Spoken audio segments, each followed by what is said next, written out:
Can't wait anymore because we're live now. How about that? Oh. Hello, everyone. Welcome to Intelligent Disclosure. I'm Richard Dolan with my wife, Tracey.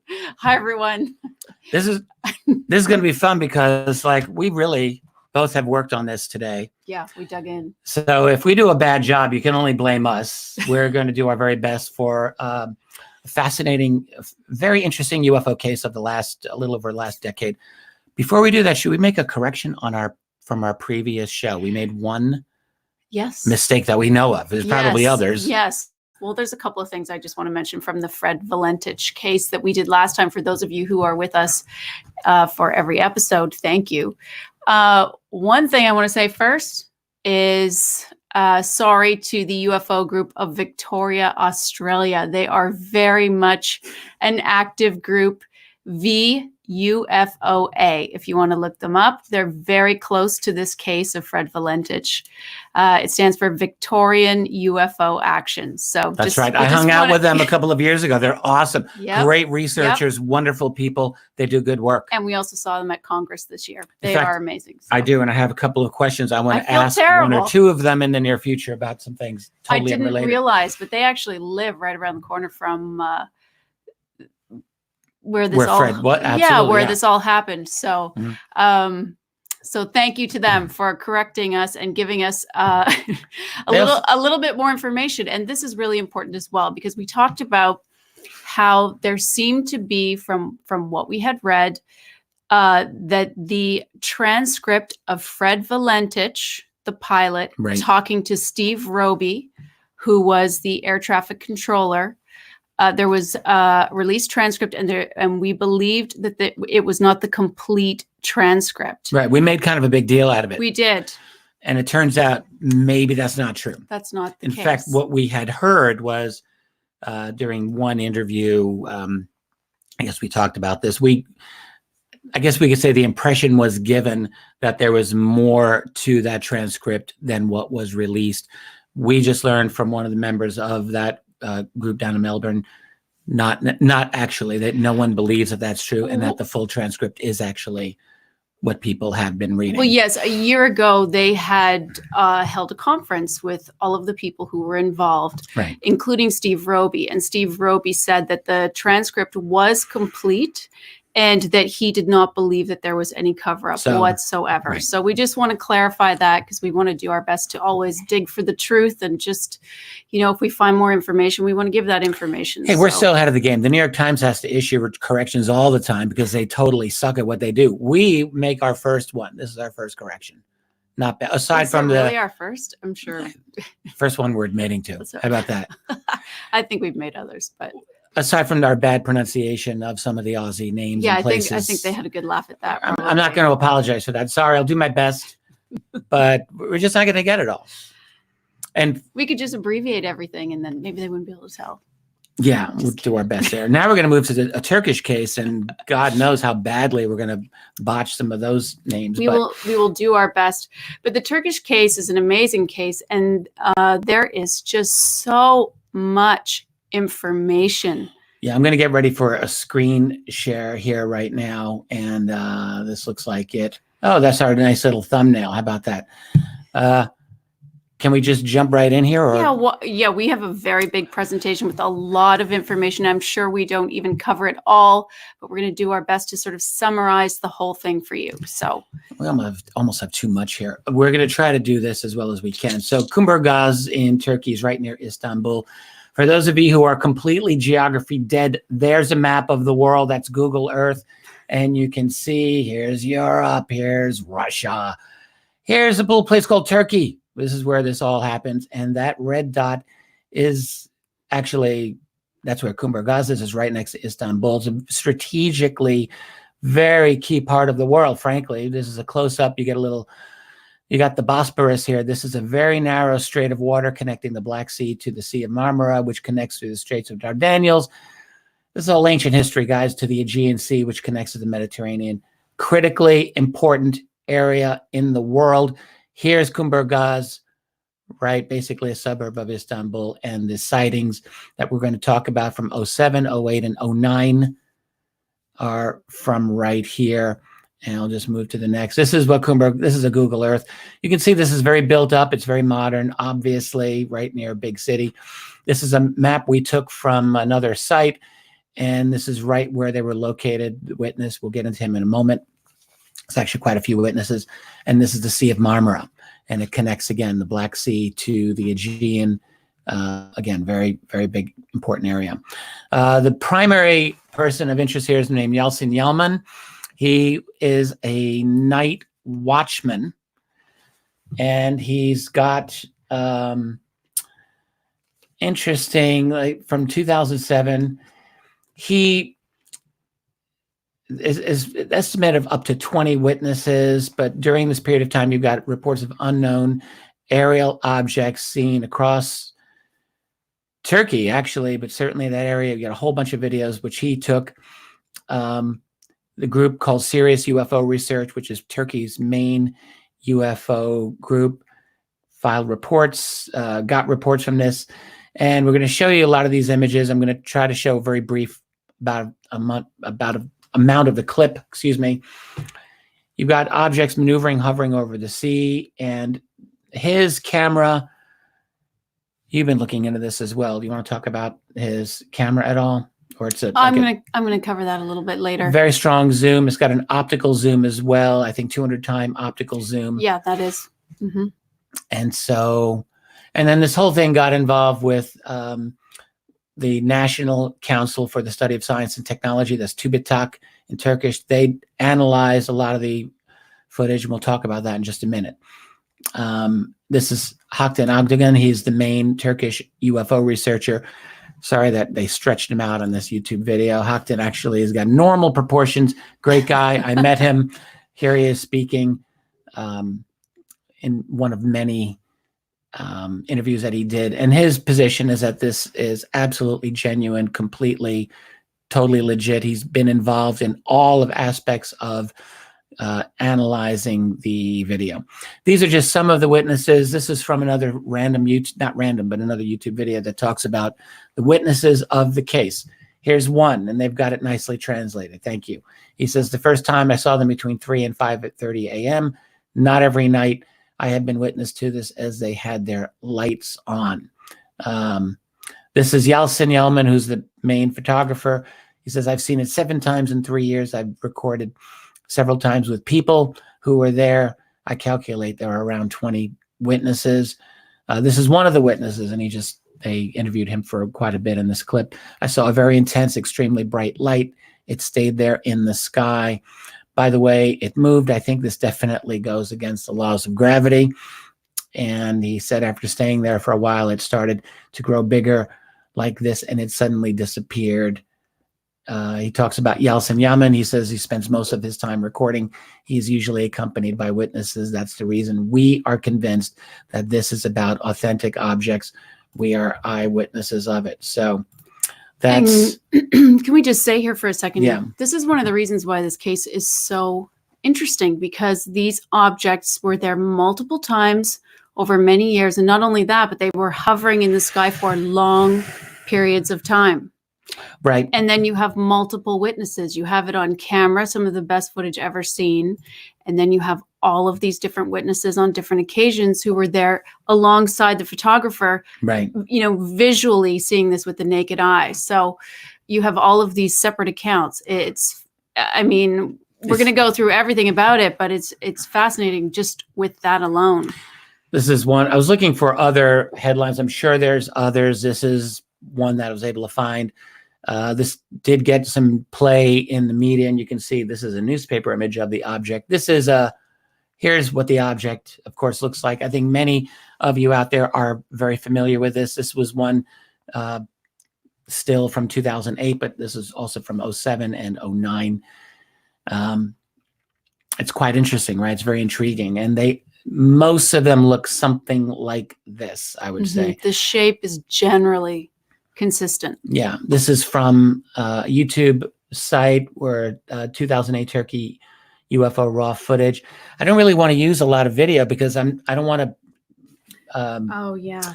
But I think I'm just going to use like 15 seconds of this just to. I don't think that'll be a problem if I just share that much, a little bit of the I just want to give it credit to, this comes from the YouTube channel Turkey UFO Incident. Right, most of this does. So this is just a little bit of the video. A lot of you've seen it, and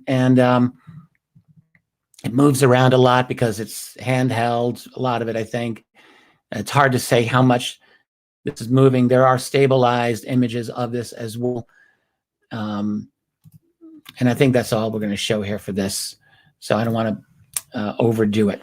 Another interesting thing, I know I have it later. I'm not sure if you have it, but these were also seen at night as well as day. And that's important as we get deeper into the case. Because it has this unusual shape, when you really stare at it for a long time, it looks a little strange, wouldn't you say? It looks so solid, right, and unusual, that you really want to see a different angle. And when you start to see it in the early hours of the day, when the sun is still down, but we've got light, we have a couple of those images as well. A completely different picture. And so this was the case on a few occasions. So this is a slightly different angle, I think. Every now and then you do get a little bit different. And then you get this type of a situation where it's a very intense glow off of it. And there's this notch that's here. What is that? There's a sequence that I just did some screenshots of. And I'm pointing this out because this is out of focus. It's like a lot of these shots go in and out of focus, and he zooms in a lot. I think that's significant because one of the arguments that we're going to address later is that this is primarily, or actually fundamentally, an artifact of the lens itself, of the camera. And I'm having a hard time, like there are some examples of that effect, which we will show you, but I look at this and I think I'm not really persuaded by this. So you see him zooming in and he gets back into focus and it comes right into this. It's so odd looking. It is odd looking. Now this part here, like you wonder, is this actually part of a larger object and it's just somehow cut off? Like that's part of the suggestion, I think, of some of the skeptics. Gilles Fernandez, I think most prominently talks about this on his site. It's French, but translated into English. I think we figured out most of what he's trying to say there. But I don't know, because this is not full circle either. Like you can really see this straightens out here. This is not the same angle as here, the same arc, I don't think. Do you? I think it does look more straighten out. But I just want to add this. I mean, we're going to get to this later, but of course, I'm looking at this, I'm sure you are too, and you're thinking it looks kind of fake, right? It looks strange, but the Serious UFO Research Group, as you will see, went so deep into their study of this. And the first thing that they did was they took this footage and they digitized it and they blew it right up. And immediately they're looking for things like strings and fishing line and this type of thing, because they're going presumably through it. Found none of that. When they blew it up and they're going pixel by pixel looking for this, they were unable to find anything like this. I just want to put that out there because you're probably thinking what I am looking at that particular one. It looks so odd, I just took these these 4 stills. This is all within a couple of seconds. And you can just see, it's like this very bright reflection. It gets out of focus and like within 5 seconds, it's got this kind of a look. So it's very interesting how that effect would be achieved if that's an artifact of the camera. Like I don't see easily how that would happen. Yeah. Maybe some camera expert can tell us, but I'm not seeing it. And this is something you found, this clip. You showed me this. So we've got different looks going on. We have different samples, different days, different times of day. And this is the cruise ship argument right here. We'll get into that. Well, we'll talk about that later, but we just wanted to be able to show you what it looks like basically in the dark and what it looked like in the daytime when they were able to capture both situations. So it looked completely different. I mean, this shape generally matches. But is this different? Is this a totally different thing than that? I mean, it's got a different kind of a different shape here. I know, right? But it is unusual. It is interesting. We've got a better version of that image we're going to show a little later, right? I think we do, yeah. So what do we have next? So there's been... This is great context. There's been people who've been analyzing this, and I guess, I don't know if this is a serious group or not that did this analysis, but the estimation that the object is located in this circle here, if this is 29 miles, this might be 13, 14 miles out, I'm guessing, from the coastline, just as a measure of perspective. What else do we have here? Oh, and now we get to this whole thing. This is Turkish TV. I guess we could talk about this. Do you want to jump in on this? Yeah, there's a really interesting video that you can all watch. It says right here, scientists analyze the Turkey UFO case and footage. I mean, it's what we all want to see because, I mean, this was such a big event, such a big case that it was picked up by all of the television stations, all the news stations. So this particular one's interesting because I'm sorry, what was his name again? From series Haktan. Haktan, yeah. Haktan was on this with these two scientists. And before they did the analysis, these two scientists were, really very skeptical. I mean, actually dismissively skeptical, I think is more accurate to say. Yeah. And essentially, Haktan offered the footage to be analyzed, but he wanted to be there. Yeah, and he also wanted the newscaster to be there as well. So this is them on TV, and this skeptic's like, this is a toy, very nice photograph of an airplane, nothing else. And he's like, I will send the cassette to Dr. Tunke, who works at the Tubitak National Observation House. He's an expert on this. They agree. And he's like, why don't you give it to me to analyze? And this is where Haktan says, no, I don't think so. Yeah, he was saying, no, I don't think so. Accidents can happen. It might disappear. Tapes can get lost. They can disappear. So he was very wise in that he wanted to accompany and be there. He's like, no, let's go together with the cameras to the observation house. Yeah. Which, by the way, is a state-run research institute that was very, very reputable. Yeah. So everybody was very satisfied that it was going there. This is kind of fun TV. So the TV anchor's like, all right, we'll all go together and we'll let everything happen in our presence. And then they have this is the before, then the after, and then they discuss the results. And in fact, I'm going to show you here. This website, by the way, I highly recommend. This is called the Turkey UFO Incident. And you can see it's Turkey UFO, what does that say? .blogspot. UFO case.blogspot. Oh, yeah. Sorry. Let's just say that again. turkeyufocase.blogspot.com. Right. Because it is very extensive. It's a wealth of good information on this case. And if you want to look into this, this is probably your place to start. Yeah, I would say so. They have the 2 pages of the report here. It's a short little statement. It's not really a detailed report. It's in Turkish, but it's also this is it right here. For those of you who know the language. There's translation of it. This is the Tubitak report. I'm just selecting some of the statements. It's not really that long. Before you get into it, I just want to say the name of the institute. It's called the Science and Technology Research Board of Turkey. Just to say that. Okay? Excellent. Yeah. But please continue. No problem. So they just state, basically they give we don't know what it is. We're not saying it's alien. It could be something totally prosaic, but they were not able to just solve it. I mean, I guess that's basically the bottom line here. So they say the footage, images of the object, which visibly have a certain configuration, are not computer animations or special video effects or studio recreated images or model. The footage is genuine. Yeah. So they've got that. That's really what Haktan they've ruled out saying. Hoax. So they say a bunch of other things here. One is that the footage also covers images of the moon in some parts. That proves it was shot in nighttime in open air.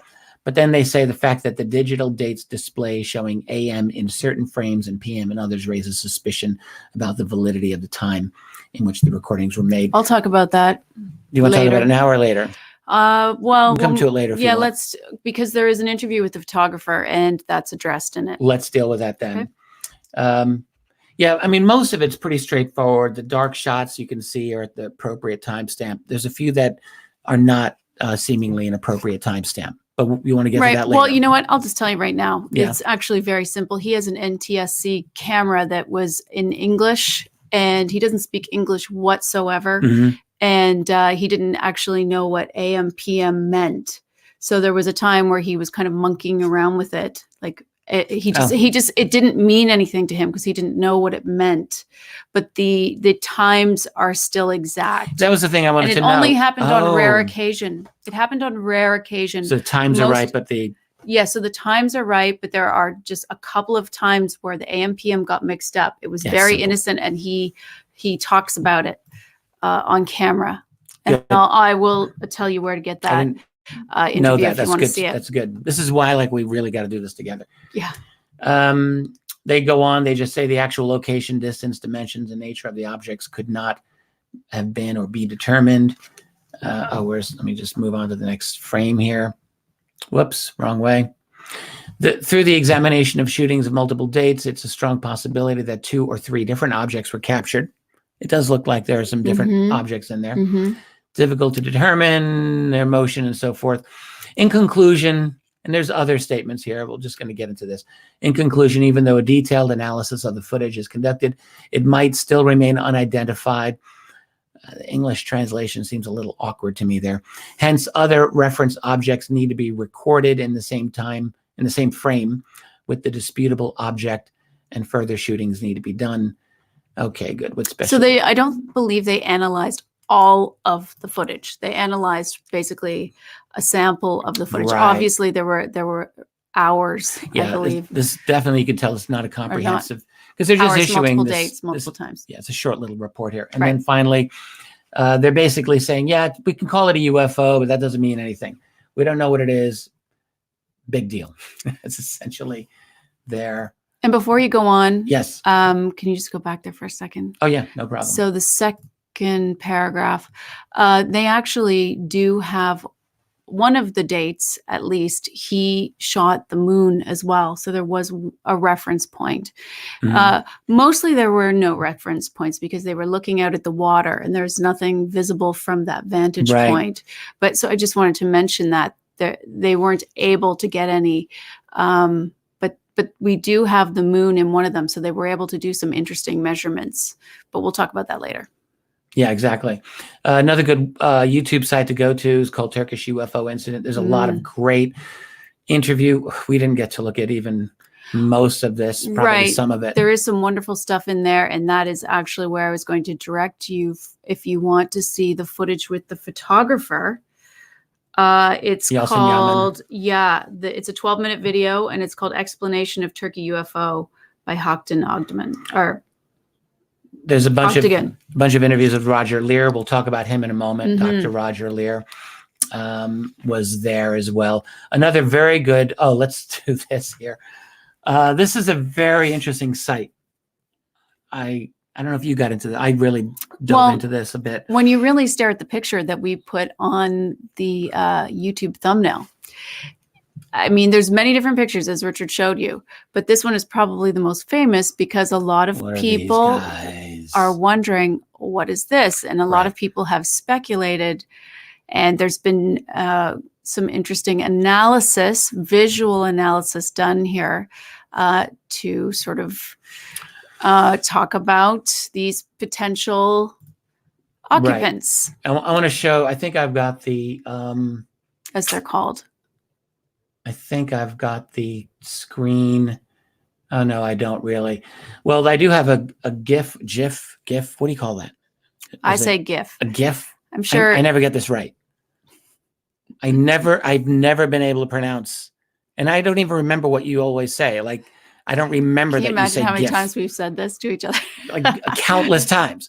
So there's a GIF of these beings. Before, actually, let me just cancel this. I'm going to show the GIF in a moment, but so let me just share this back with you. I bet you it's split right down the middle. People probably say GIF and GIF. Oh, you think so? Oh, yeah. I've always liked GIF. I used to work at EA Sports, and we were divided on it, and that's all we did. So argued over that. Well, no, that's not all we did. I mean, it's like the star belly. We would have that discussion because we focused on visual art. So, yeah. So this is a really very, very interesting article here, an analysis of the videos. So what he does, I'm sure those of you who follow this are aware, there's been the argument that the video depicts what look like well, alien beings. We'll just say it. Now, what you have to do to get this is you run various filters and you accentuate and you highlight, but there's no Photoshop manipulation of the image. It's just basically running filters, I guess. And so you get what does look like at various times 1 or 2, or sometimes in some of them even 3 beings in this little dome or the top of the craft. And it's very interesting. I remember even 10 years ago, UFO magazine put this on its cover. And so I do have. Do you have a far away shot? Because it's really intriguing to look at that far away shot and then look at the close up of that particular. Well, I'm not sure, but I do have a GIF that I want to show. It is on the thumbnail that we used, but. And I'm just going to show it. Here you go. Okay. Right. This is it. And you can just see it. It's just a couple of frames. And the person who did this is pointing out that they look like they're moving. Now they kind of do. I don't know if they're moving in unison. They look like they're moving it's really hard for me to tell. We could probably do with some image stabilization of that, actually. But what they're saying is when you look at it, if you go to the site that we were directing you to, they will break it down in still images and point out how they think, in particular, the one on the right looks a little bit like being. We're not saying that here. No, he makes the case very, very decidedly. There you can see it. Yeah. Now we're looking at it in large. Yeah. Yeah. I'm going to take this off now. Part of the argument is when you look at, let's just say this, even though we're not going to say that those are beings for sure. We're just saying it could look like that. But the size of the alleged heads are in proportion, it would seem, to the craft. And by the way, let me just see, I wrote down, they believe the craft, they're estimating it to be between 10 and 12 meters across. Oh, good. Okay. I think I forgot that. I don't know if you're showing any more pictures of the occupants. I keep calling it that. So, that's because that's what they call it, the occupants. They look like occupants. The image in the center of that particular graphic. So let's move on here. This is 2008, and there's Hockton. I think that might be the photographer, Yalcin Yaman.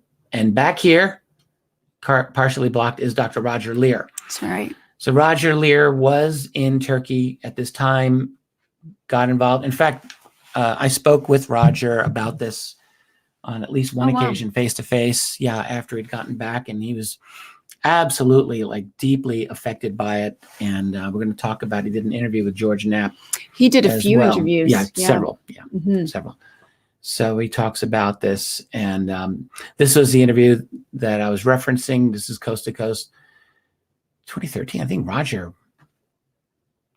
didn't he die? I think maybe this is just a repeat after it. I don't think Roger was alive in 2013. And just before you go into this, you know, we have a lot of people who know who Roger Leir, Dr. Roger Leir is, but we have probably a lot of new people who do not. Can you just quickly? Good point, yeah. So Roger Leir was a podiatrist who started off with another researcher named Daryl Sims, who's still around. Daryl and Roger began with this idea of learning that people had believed that they had implants in their body and went looking to remove them. Roger Leir, as a podiatrist, was able to remove a number of these apparent implants from individuals. I'm very interested in a lot of his work on that, actually, and he did several presentations on the nature of those implants. We should actually do a whole show on that. That would be great. In the future, yeah, I think so. In this interview with George Knapp, I guess this might have been before he passed away. It was around that time. But Roger, I just went through the interview and I just transcribed this little bit here. He said it was between midnight and 4 a.m. He had very good viewing conditions. The object was below the moon, and then they started to focus on the object. And this is what he said to George Knapp. We started to see this projection of a multitude of lights and the lights were in a semicircle. And as we pushed on the object, I think he means zoomed in on it, we got tighter and tighter on it. Yeah. He clarifies that in another interview. We could begin to see the shape. The interesting thing here was that the craft itself was being backlit by the very bright moon. The moon was a big help. So it essentially lit up the exterior portion of the craft, which initially, when we saw it, looked a bit like a boomerang. Because we weren't seeing it straight on, we couldn't tell the exact shape of the craft. But then we went to full zoom on it, and we could see that it was either a boomerang or we were looking at a certain portion of a cylindrical craft, a saucer. It did turn a couple of times. We were able to see the side, and it looked like it could have been saucer shaped. He has a lot more to say in that interview, but you get the idea. Roger was very, I think, affected by the event, and he was certainly absolutely convinced that this was a legitimate UFO that he saw. Mm-hmm. He looked through the telescope. Other witnesses were there, as you saw in the picture. Mm-hmm. And by the way, this wasn't the only footage that we're showing. There were all sorts of other little sightings that were directly over the land. They were, they didn't have the same kind of footage that they did in this case because they were moving and people were trying to capture them. So the footage is a little crazy. I don't know if you saw any of that, but they're smaller balls of light moving around. So I just wanted to mention that as well. Right. And I think we've got some images here. Can we get it? There's some images. Do we? Let's see. Let me take a look. Okay. You want to go into this whole thing? Yeah. So just quickly, this. Well, this has to do now. So we'll get into some critiques of this, shall we? Well, yeah, we're not. Yes, we're going to get into some critiques. So, right. I mean, number one critique is that this was reflections. Oh, do you not want to do that yet? I'm going to let you lead on this. Well, yeah. We'll talk about the cruise ships after, because one of the biggest things was that people said that these were lights from a cruise ship. Right. So I'm going to get into that next. But I think this is really important too. If you dig deep into this case, you're going to want to see this interview with the photographer, which I thought was really interesting, because a lot of people end up having questions like this. They want to know what kind of camera was he using? What was the lens? What were the capabilities of it? Right. This is Hockton interviewing him. Yeah, this is where, but I want you to just leave it there for a second. Mm-hmm. Why he only recorded it as a zoom. He explains this. He explained how he recorded it, that he didn't actually use the LCD because it was there for so long. He didn't want it to burn out the battery. So he was looking at it through the viewfinder, and his other eye was looking straight at it. And all the other witnesses were looking at it as well. Uh-huh.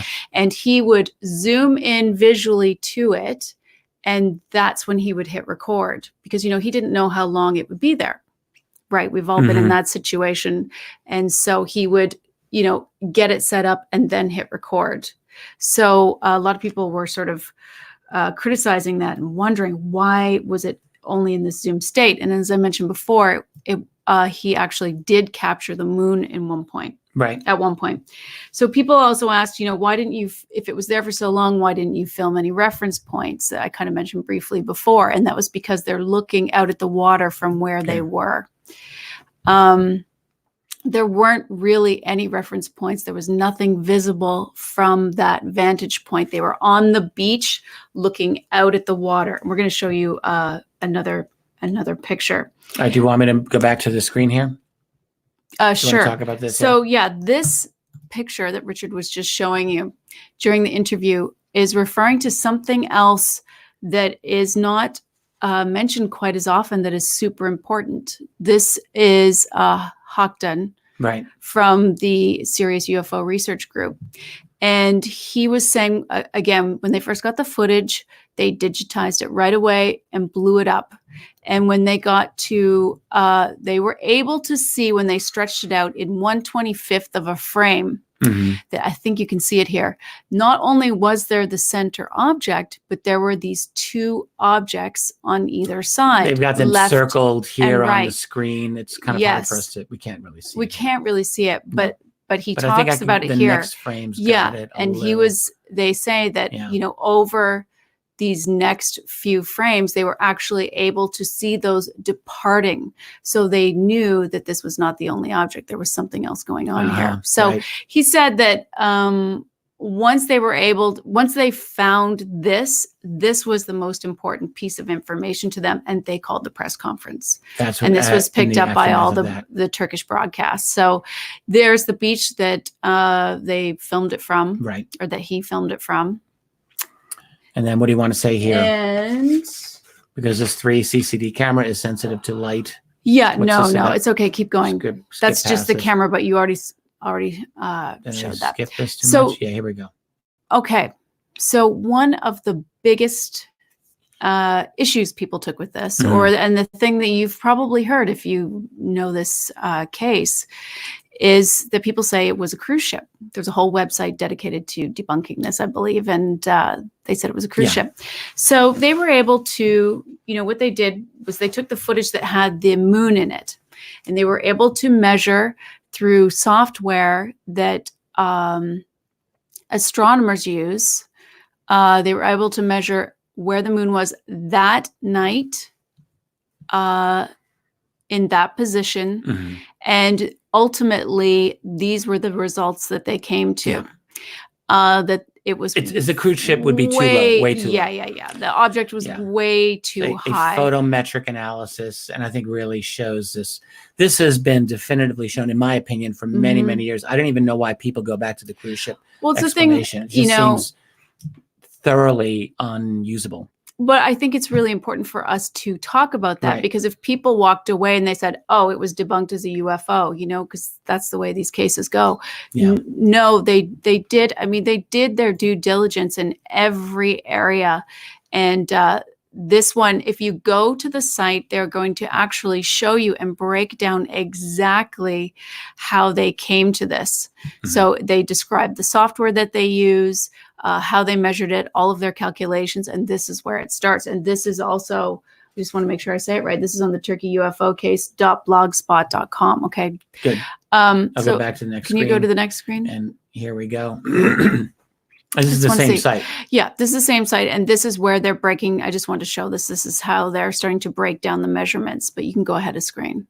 We'll go through this quickly. Onward. Okay, same thing. Keep going. Okay, so here's another thing that is important to say. There are no marinas that were visible from here.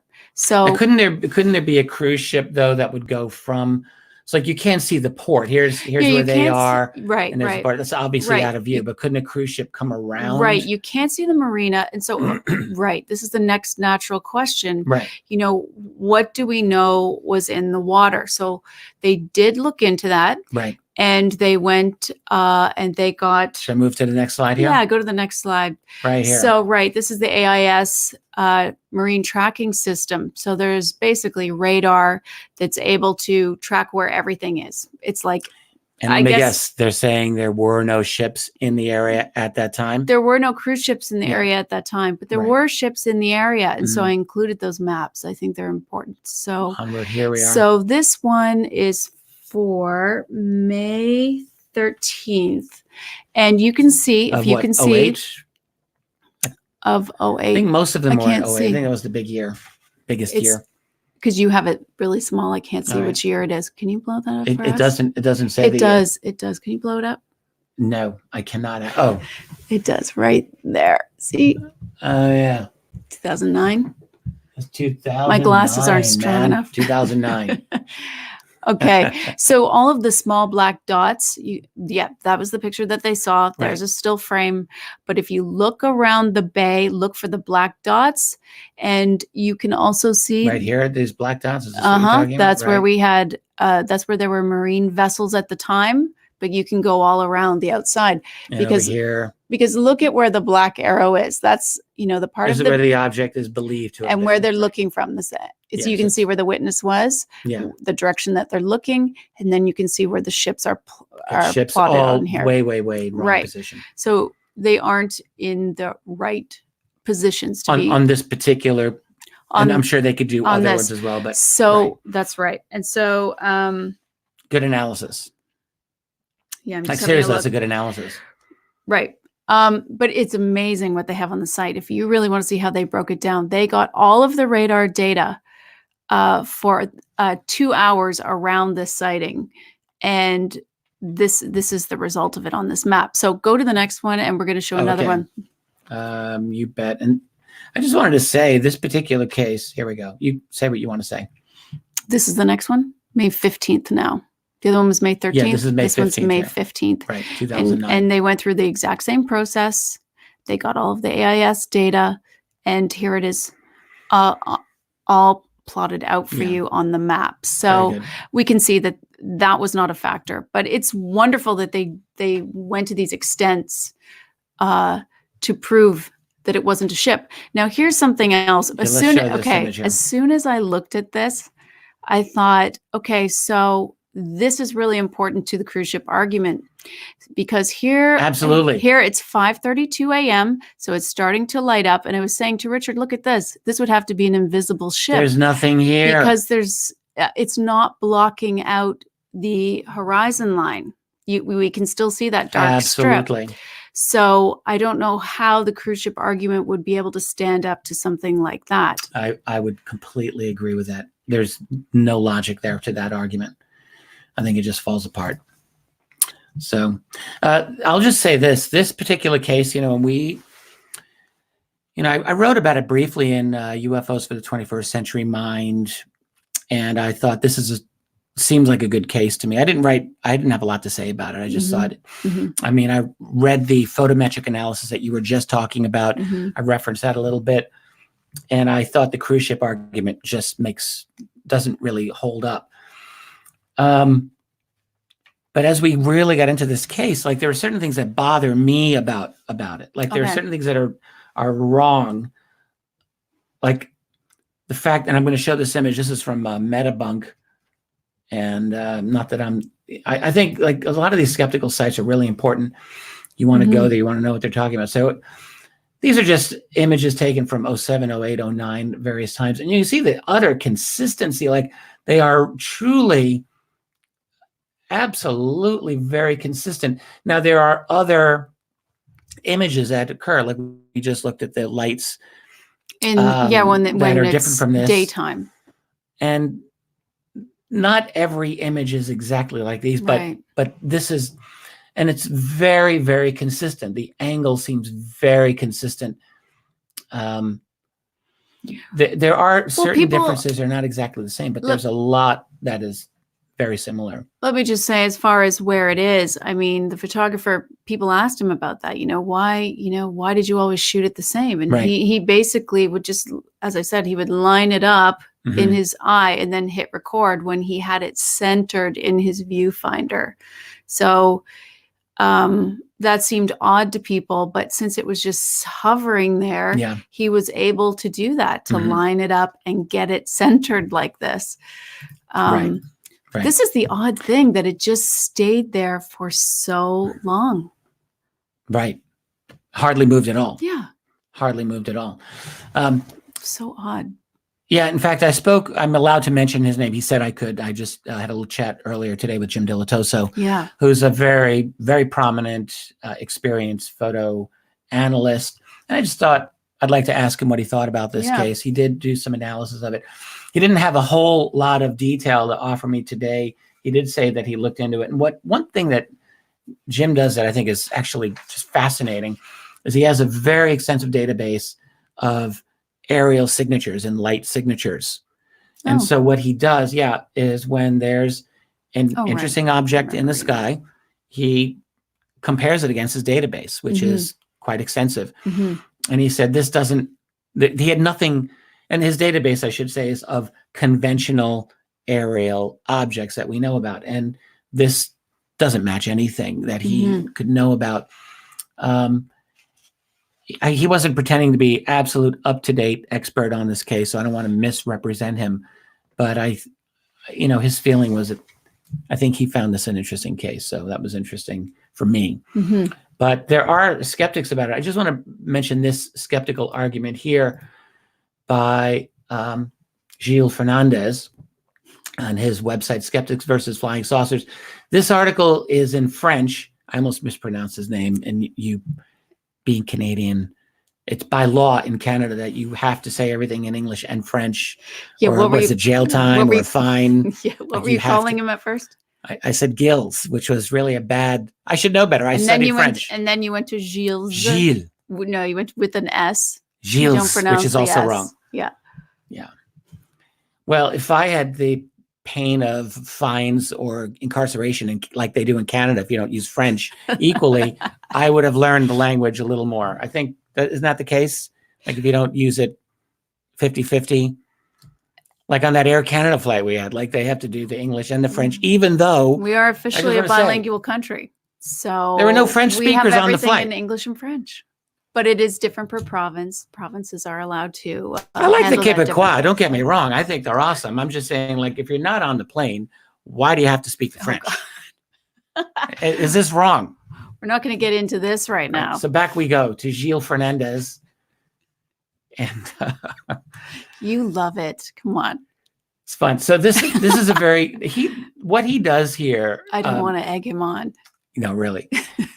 I like this blog site. I'm not sure that I agree with him here, but he has a very interesting analysis of the object and like what he argues. And he doesn't pretend that he's got this fully nailed down. So I don't want to create a straw man argument here for him because it wouldn't be true.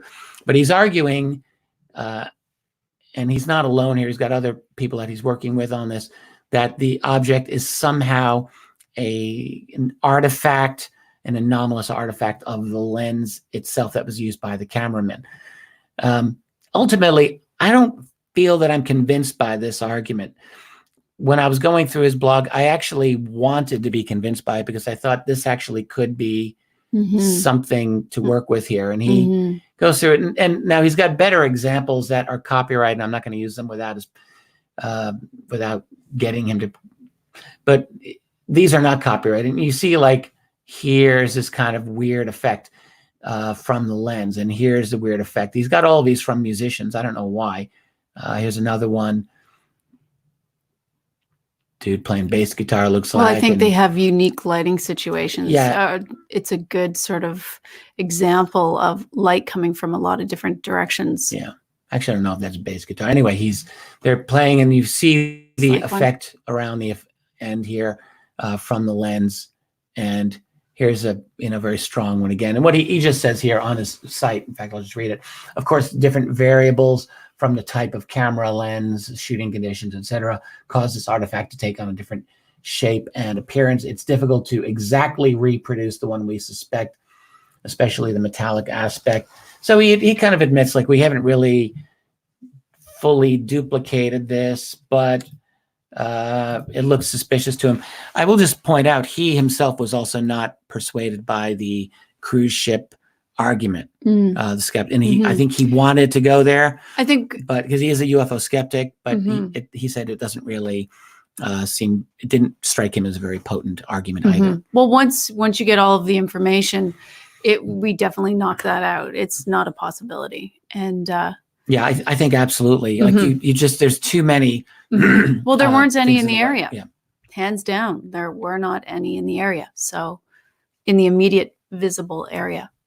Well, no, there was that one image of the lights above other lights. So that wasn't a ship on the water? No. You don't think so? No. All right. So what? That was just... Well, no, there weren't any ships in the area. So I don't know. Well, I'm not on those two incidents, but I mean, I'm just thinking maybe it's possible that there was a ship on some of the other incidents. I mean, did this website do a comprehensive? They did not say that they did a comprehensive and went through all of them.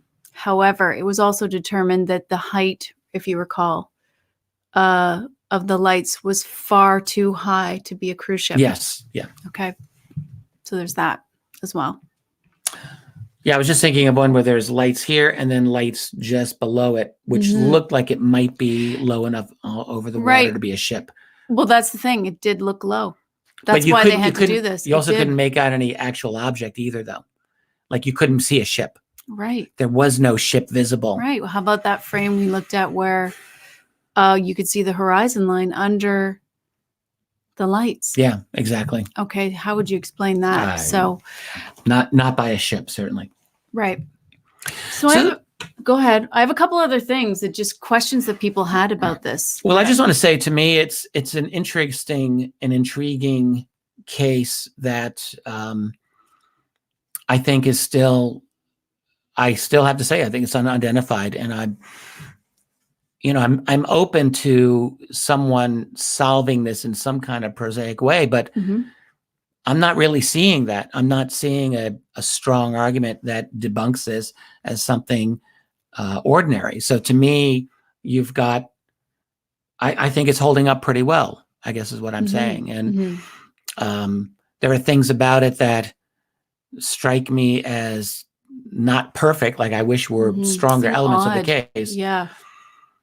But I don't see this being, I see a lot of other evidence on, like in the Gilles Fernandez article, actually, it seemed like he was a bit dismissive of Roger Leir. And I thought that's not really, I wouldn't do that. I mean, Roger Leir he's another witness.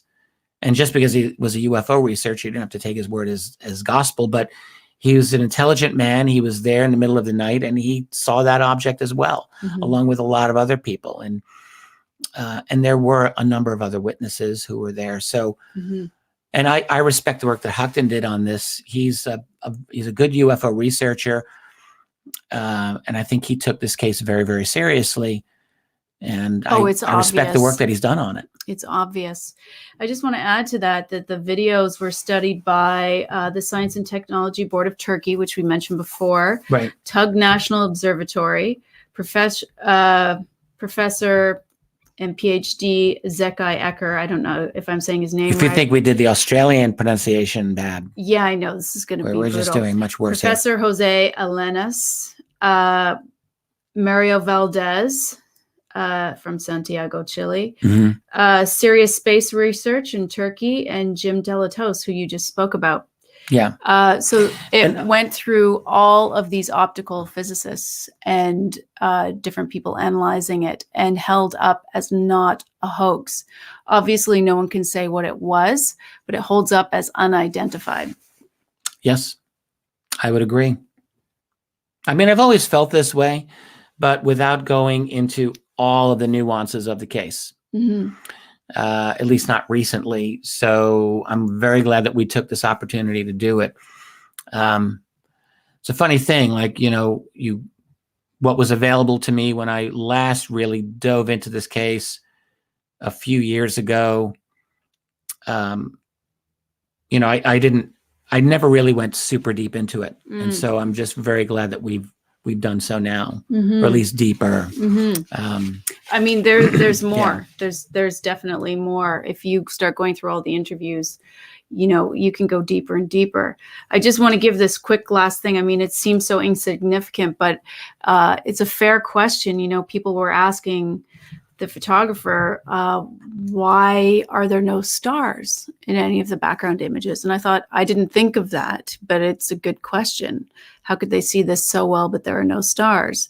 And apparently for people— I don't think it's that easy to get the stars. Well, that's the thing. When you're zooming in that much with this type of camera, with your optical zoom and then digital zoom, it's not sensitive enough to pick up faint stars. So, but I thought that was a good question, for people who think it's a fake.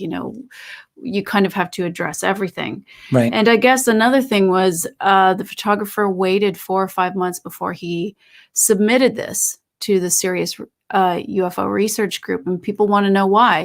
They want to know every little aspect of what was going on here. And, he had a perfectly reasonable excuse for that. He was just, his father passed, I believe, and then his mother was ill and he worked full time, and it just took him that long to get it there. But while those may not seem like big things for people who are very invested in this case, they have to take into account every single little. People have to remember, right, that, individual people have lives. Yeah. And not everyone. I had a friend who shot a UFO video back in the late 1990s in his backyard. It made the cover of the MUFON UFO Journal near Albany, New York. It's a fascinating video. He was doing a barbecue. I remember this story. I told you, yeah. And it was like a glowing, like a peanut-shaped object. And His name is Frank. I've spent an evening in his home. He's a great guy. He grabs his camcorder in 1997, shoots this object, and then it's blocked from view. So and this is where he would have normally run to the other part of his yard, and he just walked really slowly. In fact, the whole thing's on video of him walking super slowly. And I don't think he got any more of the video. I think that was it. Then he put the camera in his closet and forgot about it for, I think, like 2 months. And then it hit him. He said, "Oh my God, I just shot UFO video 2 months ago. What is wrong with me?" And didn't you say he was someone who's super passionate as Absolutely. well? So it was very unusual for him to not want to give it right away. Odd things happen. I'm not saying that's the case. This is a common story, right, with people where they'll experience something and they won't remember for years. Yeah. Now this is a different thing that we're talking about with the Turkish case. So I shouldn't have brought up my friend Frank, but there's just a lot of reasons why people will not immediately submit a photo or a video. I mean, it happens all the time. I think one of the biggest reasons is fear of ridicule. Yeah, absolutely. I mean, you really have to consider whether you want to be, attached to that going in, because you don't know whether the environment's going to be hostile or accepting of it. I mean, we all just want to dig at the truth ultimately, but still, we still have a lot of hostility towards this topic. Let's face it. You bet. So things may be changing a little bit these days, but certainly for, most of our lifetimes, it's been very difficult. And most witnesses have had to think long and hard before going public. So what the shocking thing to me is that we've actually been doing this less than 1 hour and we've gotten through all of our material. I know, that's amazing. I'm astonished. We kept up a pretty good pace tonight. We were going fast, yeah. We didn't really have time to even think about this. We were actually finishing this up till right before we went live. And that's good. We should do this more often. We could have kept going too. There was so much. We were comparing notes right at the last minute, as we sometimes do, and to see, if we covered everything. And I think we could have kept going. But we can always keep going. There's always more. But I think for tonight, we probably did enough to give this case at least enough consideration. And I think we both seem to conclude, like, this is a legit case, right? Yeah. I mean, it's legit in the sense it hasn't been the attempts by skeptics to solve this. I don't think either of us have succeeded. So. No, right. And just for fun, we just skipped over the occupants. That no, we didn't. We did a whole. No, we did we talked about it, but for some people, when you look at that one image, not the close-up image, look at it from far away, and you have that sort of wedged out part in the center. Yeah. With that part of the image looking like these two things. That's kind of fascinating too. It's hard to believe that that's what it is, but that's one of the things that will probably, at least for me, from the very first time I've ever seen the picture, that always sticks in my mind as, what the heck is that? I have to admit, I feel the same way. I don't want to go there. I don't want to think it's alien beings. But when you look at them, you think, my God, it actually really does. When you apply the right filters. And again, these are just enhancements. They're not actual manipulations of, it's just enhancing what's already there. And so it allows you to see a little more with better definition, these what look like beings. They look like they're. Of course, let's recognize we all have a bias towards that, and we didn't really show the images the way they broke them down on the site. So if you really want to see that, I should have, go to the site and check that out. It's called the Turkish UFO incident, or the Turkey UFO incident. That is the one, I believe, isn't it? Turkey UFO case. Yeah. .blogspot.com. And the YouTube channel again was Turkey UFO incident. And on the blogspot.com, that's where you can go and you can look at it and you can judge it for yourself. We're not saying one way or the other, but it's interesting. It's really, really interesting because it does kind of look like that, And I don't think that there's been anything recorded of the same manner since 2009. I'm not aware. Like, it always is from 2007 to 2009. I'm sure there are other sightings that have taken place in Turkey and probably in that area. And that's a really important part of the planet. Oh, yeah. Can you talk about that a little bit and why that body of water is so important and what kind of is going on in that area? It's fascinating, especially to hear from you, the historian. Well, throughout all of human history, that region of the world has been critically important. I mean, from ancient times right up until today. Istanbul, formerly Constantinople, of course, this is the gate between East and West. It's right there. The Bosphorus is the narrowest international body of water through which any kind of shipping goes. It connects the Black Sea, which connects to Crimea, which connects to Russia. Through the Black Sea, through the Bosporus is where Constantinople, Istanbul is, connecting through the Sea of Marmara, where that sighting had been, through what's called the Straits of Dardanelles, or the Hellespont in earlier days, into the Mediterranean, and from there to the world. So for Russia, particularly, Russia for 1,000 years has been trying to get control over that region because they, it's not outrageous to think that they want access to the sea, and that's their only warm water, year-round access to the rest of the oceans. They've got Arctic ports, but in the dead of winter, it's not very convenient or practical. You can't use it. So there's always been this historical tension between Russia and Turkey over control of that region, and it goes. They're on much better terms today, despite the fact that Turkey is a NATO country. Just a few years ago, Turkey shot down a Russian fighter in the general area over Syria.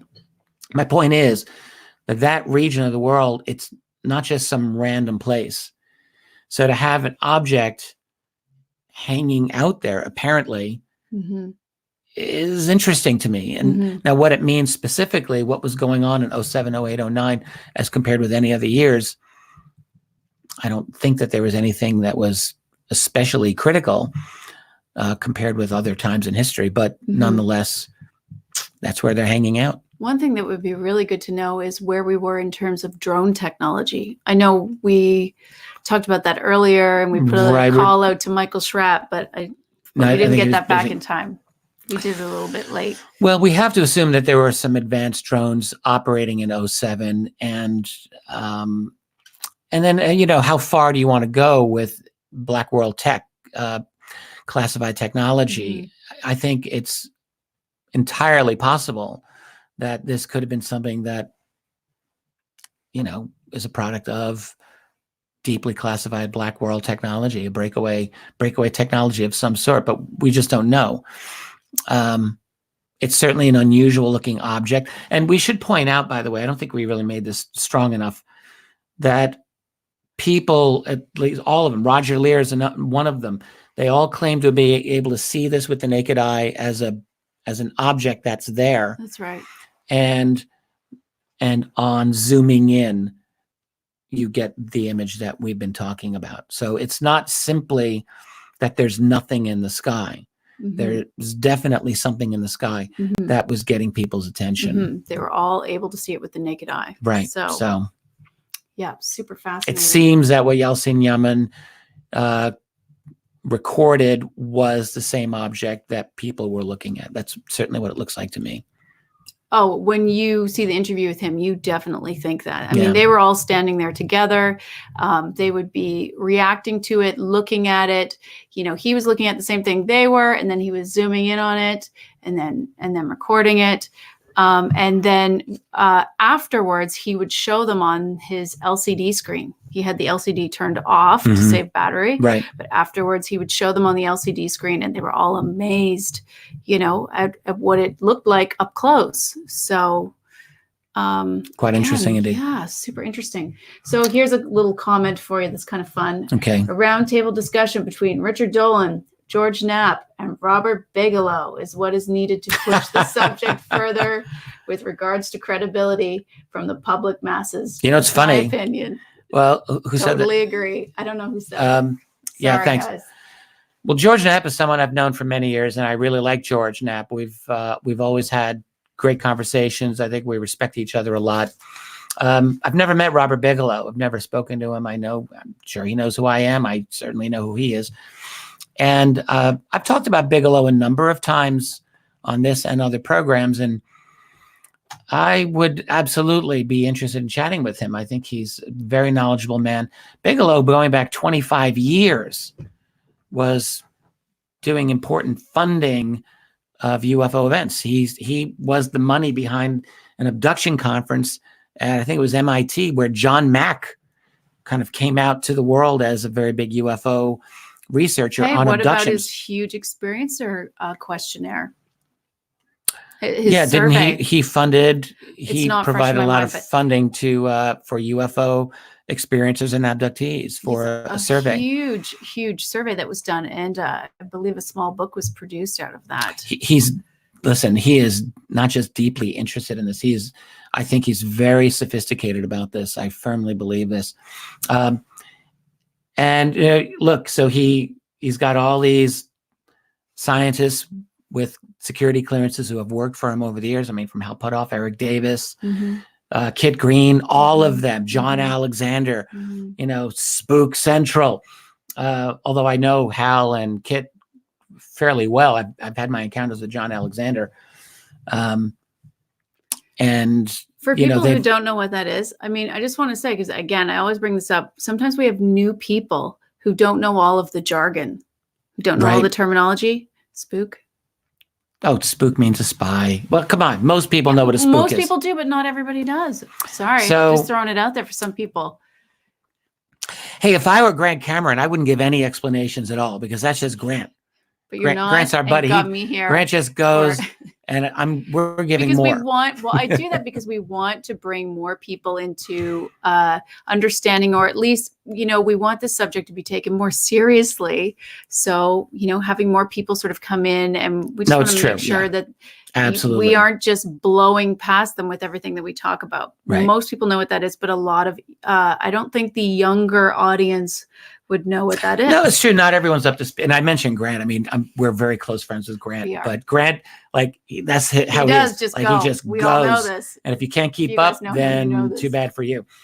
But no, I think we should back it up a little bit. So, but the thing about Bigelow is, I think he's had a lot of these scientists working for him for many years who've got very high security clearances. He's got security clearances. He's done contracting work for the Defense Department. And so you can see that he's a man who has been trying on his own to navigate his way into that world of secrecy and figure out what he wants to know. I think there's definitely a very strong personal element to what he's trying to do. I think he has spoken about that before. There is an actual personal element for him. Right. I mean, somebody in the family, I think. Well, he's interested in consciousness and. But I think there was a personal experience in his family as well. So, yeah. Did he go into the details of that publicly? It's been a while, honestly, but I feel pretty positive that is so. Well, the fact is, I would love to have a meeting, sit down with Robert Bigelow. And yeah, George Knapp, he's someone that you definitely always deserves to be listened to carefully with what he has to say. Mm-hmm. He's been plugged in very well for a long time. That would be an amazing roundtable. Totally good. And he's doing good work. I mean, George deals with all those people, or as many of them on the inside as he can, but he does a really excellent job at getting that information out to the public. Mm-hmm. So I absolutely respect that. Great. Any other comments? We're going to have to wrap this up soon, I think we need to wrap it up. All right. Should we say goodbye? Well, let's just tell them, what do we have coming up next? Well, I promised the world I would do I might do a solo live stream on this, or maybe we can do one on the whole Navy patent business of earlier this year of different types of anti-gravitic type technology. Mm-hmm. They made this statement earlier in the year, and I do want to come back to that and explore that with a little more focus. So we might do that together, or maybe I'll do that if I do a live stream on my own. You never know. Sounds good. So what else are we doing? Well, we released part 1 of Chris Bledsoe's story last night. If you haven't checked that out, you might want to. He has an incredible story. If you're an experiencer or you're interested in experiencer stories, sightings with multiple witnesses, you pretty much have everything in Chris's stories. We have released part 1. Yeah. It was uploaded yesterday. I thought it was an excellent interview, and Chris and I recorded a second part, and we'll have that released soon. And in that, I'll just state he talks really quite extensively, and I think very well, about the entire aftermath of that experience, the river experience of 07, including the MUFON investigation, including the infamous polygraph. And I think he talks about this in an extremely helpful, really good way. But we'll let people talk about that. Some people really use this against him. Oh, I heard he didn't do well on the polygraph. Well, let's hear him out on it. No, when you hear the description of it, I don't think people will agree. It's very much like what happened to Travis Walton on his first polygraph back in 1975. He was 22 years old, and he gets ambushed by an absolutely, this is Travis, hostile, unprofessional, ridiculously unprofessional polygraph examiner back then, and who said, nope, you didn't do well on the exam. There's a partial transcript of that I have read, and I'm just shocked at the manner in which this man treated Travis. And it's a similar kind of a situation with Chris Bledsoe and his polygraph. Except I would just add on top of that, they did this first thing in the morning, they ambushed him with it, and they did it for TV. That's right. They did it for TV. Yeah, totally, absolutely unprofessional. The ambush was for TV, so that's really disappointing. And that was by MUFON, and so we talk about that. And I think MUFON really needs to take a hit on this. But anyway, so Chris and I did that in part 2 that will come out, and there will be a part 3 with Chris. The other thing we should mention, this will get out in public right now. This is only on our website at Richard Dolan Members, but we met recently a incredibly experienced JFK assassination researcher. He has not published his research, but let me tell you, he's done a lot of the original interviews. He knows all of the published material inside and out, and they all know him, all those researchers. They go to the conferences. There are JFK conferences for this. He goes to them all. He knows everything about this. We ran into him. You ran into him first. He starts riffing on JFK. Oh, he started bringing up things, and I just said, okay, you got to stop, because I don't want you to repeat this. I want Richard to hear every word you. Right. So I made him stop. So we ended up doing. We did 4.5 hours, and then we came back remotely and did another hour and a half. Yeah. Which is a little bit of overlap, and we're breaking that down. So the first 2 segments of that are on our site. We call them the JFK sessions, and my God, just amazing. His name is Philip Lavelle, and I'm just astonished at how good. I've just finished editing part 3, and we're going to upload that to our site. Yeah. And probably tomorrow. Can we just say, we'll just talk about this really quick. We want to release them publicly, but we know that YouTube has a bit of an issue with this topic. So we're just deciding what to do with this. But YouTube is very likely going to ding us. It's not even just demonetizing. YouTube's getting to the point where we're on a razor thin edge here. Yeah. Like, we really never know from some of these, like this show, I have no idea, as harmless, as innocuous as it is. You never know what YouTube's policy on this is going to be. So right. So we're at the point where people are not even worried about demonetization anymore. People are worried about their sites just being yanked down. Right. And anything that falls into, I don't even want to say the word, blank theories, is a bit of a risk. Right. So we have to decide what to do with this. I think we're going to create a second YouTube channel. We are considering that. And that we'll put all of our fringy, edgy, like scary stuff that you're not supposed to watch ever, because YouTube's the finger wagging school marm nanny that forever says what's dangerous for you now. All of those things that you're not supposed to watch, really not supposed to watch, we'll probably put on that channel. And so if YouTube says bad people, they yank it, we'll still have this. Yeah, a non-monetized channel. Right. That's what we might do. Right. or we might have to keep them on our site. But just know that they're there. The Chris Bledsoe series, that is going public. So you can expect part 2 next week. And then 2 weeks from now, we will be overseas again. Right. For a secret mission. We'll talk about it later. What? Oh, we want to You're talk not going about to tell them where we're going? Oh, well, we're going to Manchester for a little while, and we are going to do a one-day event there. That's right. It's going to be Saturday, December 7th. Right. It's going to be a small venue, a really cool venue, we hear. How do we give the website for this, or how do we do this? See, now we're telling them, but we're not giving them the address. We're like the worst form of a tease here. If you get our newsletter, it's in the newsletter. The links are there. Yes. Our calendar was not working, but it is now. Well done. So if you go to our website, richarddolanmembers.com, and you go to events, check out December 7th. And I will double check that the links are all working, but that's how you can find out about it. And we're very excited to go back. They charge for it, but it's like £20. It's like, for a whole day, it's right. It's it's going to be a 4-hour event. It's from noon until 4. Right. Richard will be speaking. I'll be doing a short bit, and Steve Mera will be as well. Yeah, absolutely. I think that'll be a lot of fun. Yeah. It'll be great to see everyone in the UK again. We loved it when we were there over the summer. All right. I think that's it. We got everything. If you enjoy what we do, and one of the best ways to support Richard's research is just to subscribe to the channel. And if you turn on notifications, you'll know when our new videos are going up. And will there be a show next week? We'll work on it. We'll see. Okay. We'll see. We'll give it a try. You can always check on our social media. Pursuing X will help you out and let you know on Tuesdays and Saturdays if we have live shows. So yeah.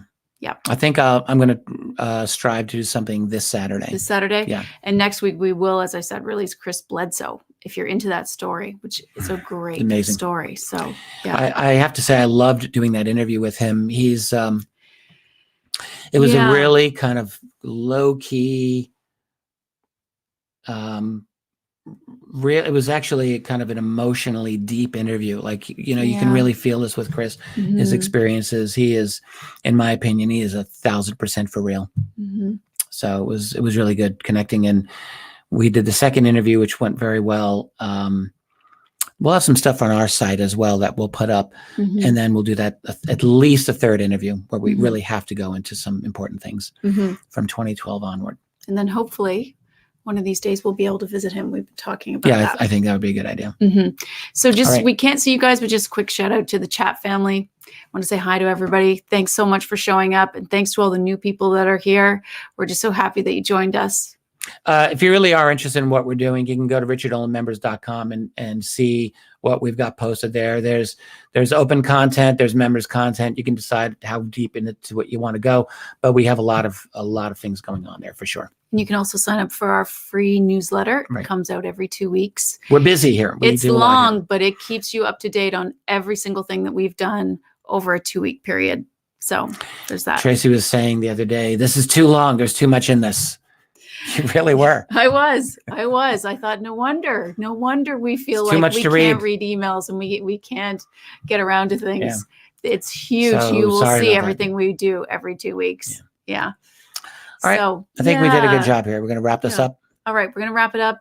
We hope you all have a wonderful night. And thanks again for joining us. Absolutely. Great to see you all. Catch you next time. Bye, everyone.